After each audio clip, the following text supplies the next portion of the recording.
होकर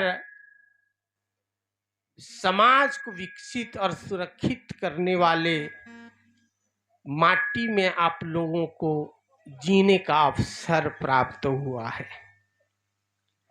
इसलिए मैं कहूंगा सगड़ा वालों को जरूर इस पवित्रता को समझो, इस पुण्यता को समझो कि ऐसी माटी में हम लोगों को जीने का अवसर हमारे देवी देवताओं ने दिया है। तो हम कैसे जिए, कैसे जिए ताकि उनका आशीर्वाद हमारे सिर पर सर्वदा बना रहेगा।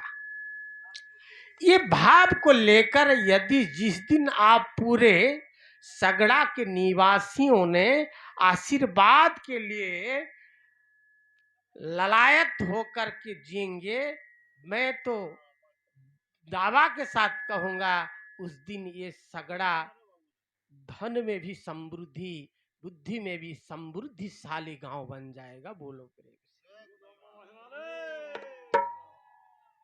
क्योंकि ऐसा प्रभावशील माटी है सगड़ा, ऐसा प्रभावशील है। लेकिन उस प्रभाव को हम कैसे प्रयोग कर सकते हैं ये हमारे ऊपर है। हम अभी ये विद्युत के प्रकाश में बैठे हुए हैं, पर ये प्रकाश को आप दुरुपयोग करोगे या सदुपयोग करोगे आपके ऊपर है, ये हमारे ऊपर है। हम ये प्रकाश को सदुपयोग यदि करते हैं तो हमारे जीवन की उन्नति में काम आएंगे, और दुरुपयोग करते हैं तो हमारा अवनीति में काम आएगा, हमारा नुकसान होगा।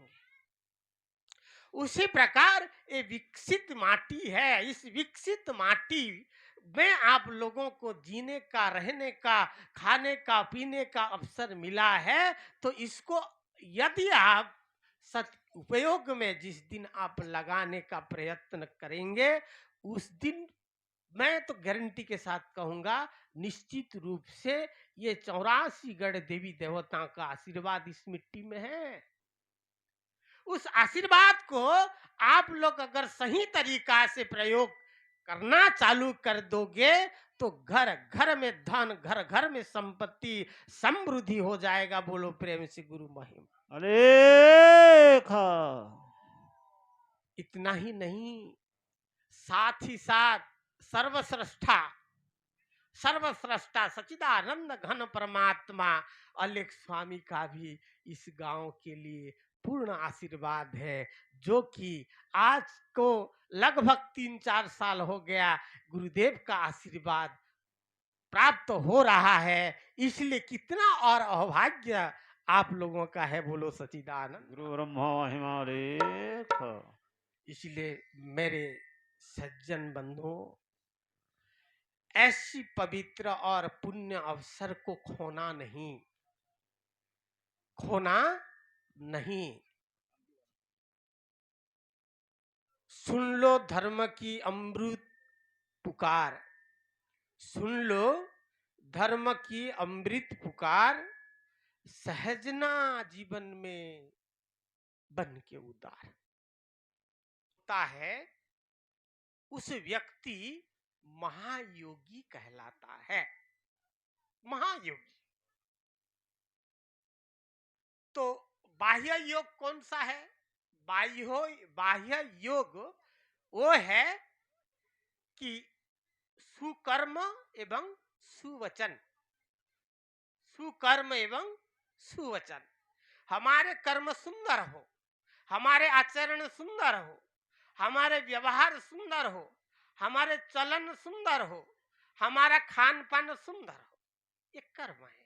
वचन, हमारा वाणी भी सुंदर हो, हमारा वाणी भी सुंदर हो।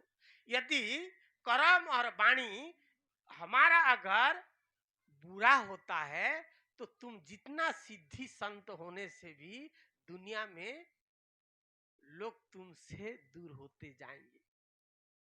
आप चाहे कितनो बड़ा सिद्धि भी प्राप्त करे रहो, फिर भी हमारी व्यवहारिकता, अगर अच्छा नहीं है, सुंदर नहीं है, तो लोग कभी भी हमें सम्मान नहीं करेंगे। इसलिए कबीर जी भी बोले हैं, वाणी ऐसा बोलिए मन का आपा खोया, औरन को शीतल लागे आप भी शीतल होया। वाणी ऐसा बोलो कि मन का आपा खो या किसी के अंदर अंदर विराजित घमंड को चूर करके उसके अंदर आनंद की छांव आ जाए और स्वयं को भी शीतल लगे। इसलिए प्यारे उपस्थित हमारे सत्संगी बंधुओं, सबसे मेरा आग्रह है कि हम इस प्रकार जीवन व्यतीत करने के लिए कैसे परिवार हम बनाएंगे और गृहस्थ जीवन कैसे बिताना चाहिए, इस संबंध में आपको अवगत कराने, श्रवण कराने के लिए हम प्रयास करेंगे। आज की विषय है संस्कार परिवार एवं गृहस्थ जीवन परिचर्या। परिवार, संस्कार परिवार, परिवार मतलब समझ रहे हो? परिवार मतलब समझ रहे हो? परिवार किसको कहते हैं? आज परिवार नहीं है, आज केवल एक है। एक 4 अक्षरों में 2 अक्षर है, 2 अक्षर कट गया है। परी नहीं है, बार भर है। इसलिए घर में भी बार होते रहता है, कथा में भी बार होते रहता है, घर में शांति नहीं। क्यों? बार ही बार। बार का मतलब समझ रहे हो? बार का मतलब समझ रहे हो सब लोग? बार का मतलब युद्ध, बार का मतलब ठोकना। आज परिवार नहीं, केवल बार ही हो रहा है घर में। पिता पुत्र में भी बार, पति पत्नी में बार, माँ और लड़की में बार, भाई बहन में बार ही बार। अगर किसी घर में बार होते रहेगा तो उस परिवार बिखरेगा या संगठित होगा, समेटेगा। इसलिए आज हम लोग आपको हमारे गुरुदेव का जो परिवार को संस्कार प्रदान करने के लिए प्रयत्न किया हुआ है, उस संस्कार को अवगत कराएंगे, जो कि आप लोग अपने परिवार के साथ सुख पूर्णमय जीवन व्यतीत कर पाओगे। सुख पूर्णमय जीवन हम परिवार क्यों बनाए हैं? सुख पूर्ण जीवन व्यतीत करने हेतु बनाए हैं, केवल वंश वृद्धि के लिए नहीं है। और जिस व्यक्ति वंश वृद्धि के लिए बनाता है, इसलिए कलह होता है। संस्कार देना ये सबसे महत्वपूर्ण संपत्ति है प्यारे। धन कमाना बहुत बड़ी विषय नहीं है। आप अगर ज्यादा धन भी अर्जन करते हो तो धन में कभी सुख नहीं होता।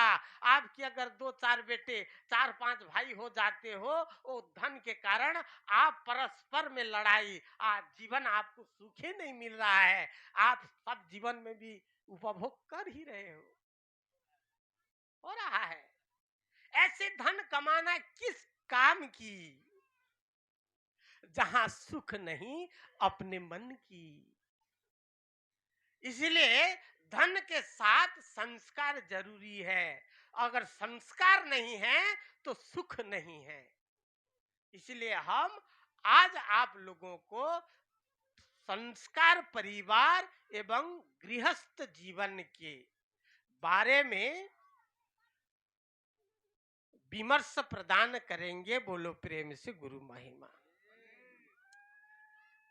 इस संबंध में आगे एक भजन भी हो जाए हमारे कार अरूप शरीर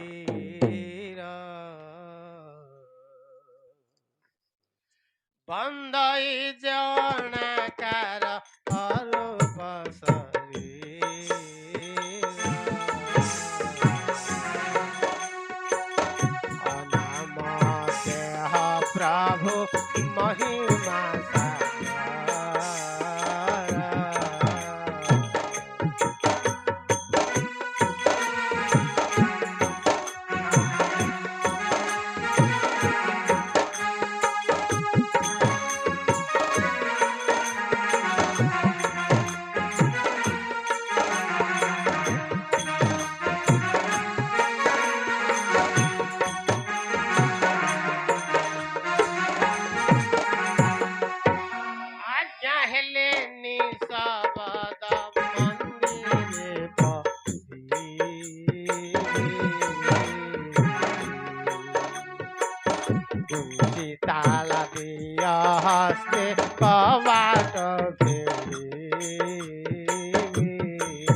कलयुग है। ये युग कौन सा युग है? कलयुग। कलयुग क्यों कहा गया? कली का मतलब समझ रहे हो? कली का मतलब है झगड़ा। ये युग झगड़ालू युग है, और जहां झगड़ा है वहां पर शांति रहेगा, वहां पर सुख रहेंगे? कभी नहीं। तो ये युग का नाम ही कलयुग है, झगड़ा का भंडारा है। इस युग में